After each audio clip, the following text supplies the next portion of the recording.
welcome back to another video, and today I have an absolutely, maybe epic, I don't know, really weird anti-meta deck profile.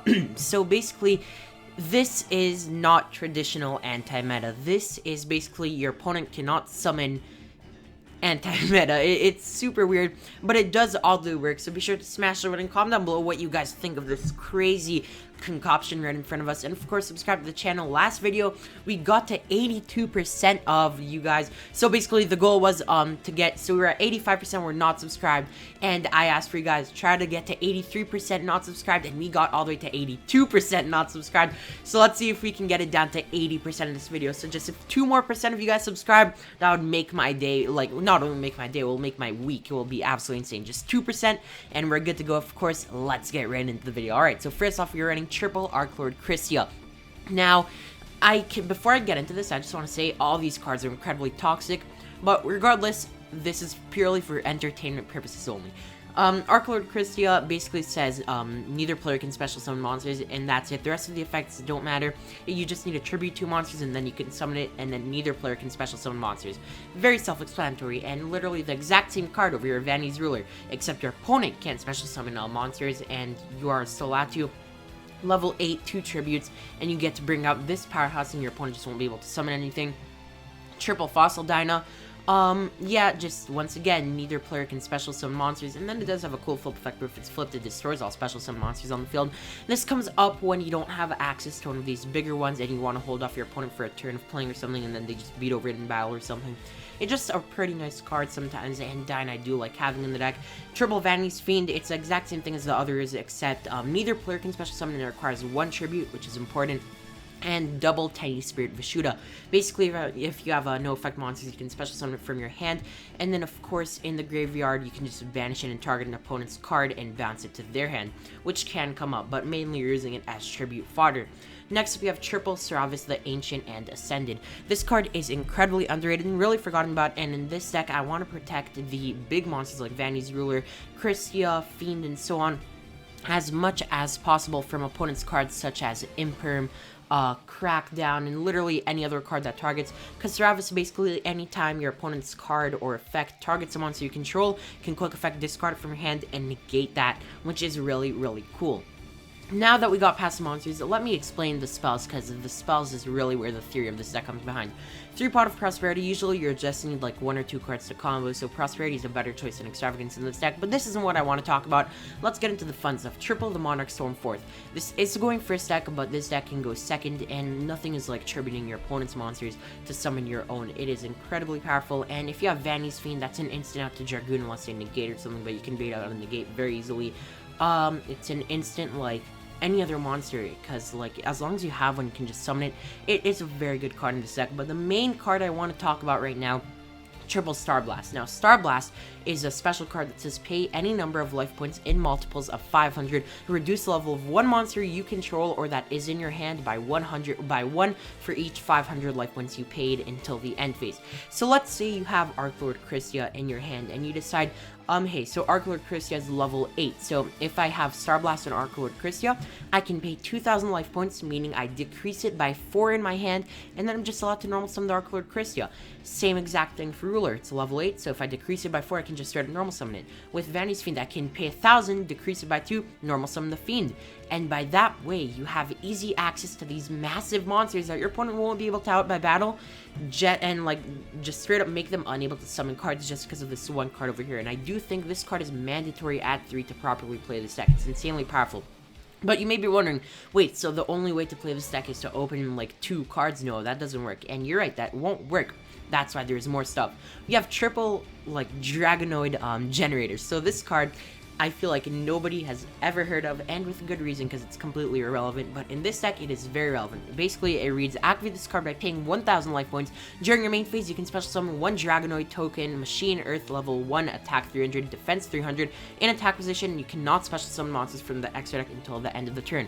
Also, during the end phase, your opponent special summons 1 Dragonoid token to their field, in attack position, and even like if the generator leaves the field, and you can use the effect twice per turn, so you can summon up to 2 tokens, which is really cool. So basically how this works, You have Generator, and any of these monsters you summon 2 tokens, tribute it for Christia. Summon 2 tokens, tribute for Ruler. And then in the end phase, your opponent won't be even able to like get a token because you have Ruler and Christia, which will make your opponent unable to special summon, and they just won't be able to get it. So that is why this card is really cool. It just gives you free monsters to tribute for your big guys.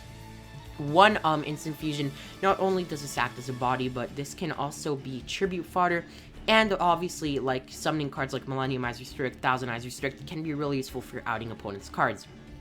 Next up, we have double Photon Sanctuary, another card that you probably never have heard of, and with good reason. Special summon 1 Metal Fiend token to your field. It cannot attack directly. Your opponent takes any battle damage you would have taken from battles involving it once per turn during your standby phase, pay 1,000 life points, or destroy the token. Straight up, it's more tribute fodder. You summon the token, tribute it for Vanities Fiend. Summon the token, like, tribute it for, I don't know. It's just really easy, and it makes it work with cards like Stormforth really well, because if you even have 1 token, you go Stormforth, now you contribute the 1 token, and your opponent's monster summon a Ruler, which is really, really cool. Double Soul Exchange. Now, Soul Exchange is also another tech card over here.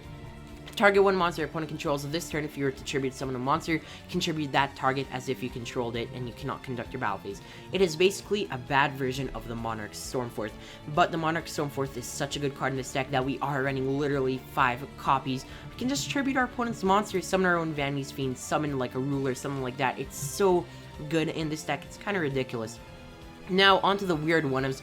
We have 1 Photon Sanctuary. It just summons 2 Photon tokens, and you cannot summon any other monsters except for lights for the rest of the turn, which is really cool because if you think about it, the only 2s that are required, like 2 tributes, are Arclord Christia and Vanities Ruler, which are both light monsters. So these are just like 1-card combos, well, 2-card combos, but the whole deck is 1 big 2-card combos that just pop off, you know? So 1 Photon Sanctuary, you don't need more than 1 of this card. It's really just here to fill out space, I'm not even gonna lie. 1 extra Foolish Burial. Pay half your life points, send 1 monster from the extra deck to the graveyard. Sometimes your opponent will have a problematic card, and you want to be able to get rid of it, so you can just straight up send in End Test. And I know that is probably one of the worst things you guys have heard all day, but trust me, it works really, really well. Don't doubt this. Like, don't knock on it until you try. Trust me. Give it a shot at 1, like, you can cut it if you want for more, like, traps, I guess. But, like, yeah, these are just, like, filler cards by now, because the deck is basically done. 1 Pre-Prep of Rights. It's basically a forced Seravis. It searches you Seravis, and that protects your Vanity cards even more. And then triple Crackdown, because Crackdown is one of the only trap cards that steals an opponent's monster, and that gives us more tribute fodder, which is really good. And obviously it can act as a great form of interruption, and just like stealing an opponent's monster in the battle phase is pretty cool. Onto the extra deck. 1 Chimera Tech Fortress Dragon. The extra deck doesn't matter at all, so you may as well be running cards that will kill the Cyber Dragon matchup if you end up playing against it. So you're running 1 Fortress and 1 Mega Fleet because you can contact fees with their cards for free, so you might as well just have them just in case, but then the rest of the extra deck actually doesn't matter. 1 Elder Entity End Test for our extra Foolish Burial, 1 Millennium Eyes and 1,000 Eyes for our Instant Fusion. Both of these are very good, and I do think you should be running both. 1 Mechaba along with the 1 Nova in case you make Maximus for some reason. I don't know, but like there's so much loose space in the extra deck, it's kind of ridiculous. Double Incredible, you have access to a ton of level 1 monsters in the form of like 1,000 Eyes and Millennium Eyes and like Crackdown and like maybe some tokens. Not that many level 1 monsters, but still enough to justify running Double Incredible and Double Anima. Nobody plays around Anima, so you can abuse that. Anima just straight up steals a monster, and I really like running this card in the deck because of that. 1 Nightmare Unicorn to go with our 1 Nightmare Phoenix and 1 Nightmare Cerberus. These are all pretty great cards, and like, yeah, we really just have space for them. You can literally run anything you want in the extra deck. It does not matter, but you might as well run the Nightmare cards because they are pretty nice. Finally, 1 Boral Sword. This can be Axis Code. This can be Zeroboros. This can be like Appaloosa. You'll never summon Appaloosa though, but I would recommend like a game-ending card. So it's either this or Axis Code. And yeah, that's basically it for the extra deck. But side deck is pretty interesting. This isn't actually a side deck, but these are options. 1 Pankratops. It's good. You can side this in, I guess. 3 Gamsteel. You can also run this Kaiju and opponent's monster like a Dragoon, and then tribute the thing with like Soul Exchange if you really want. Triple Token Collector. This I do not recommend siding right now, but I do want to bring this up. You guys should pick up your copies of this card because I do believe it's going to be a bit better going on from now with the new Destiny Heroes coming out. March of the Monarchs is a great option to be running the deck. It just makes your tribute summon monsters unable to be targeted by or destroyed by card effects. You can choose to run this, like, it's not that bad.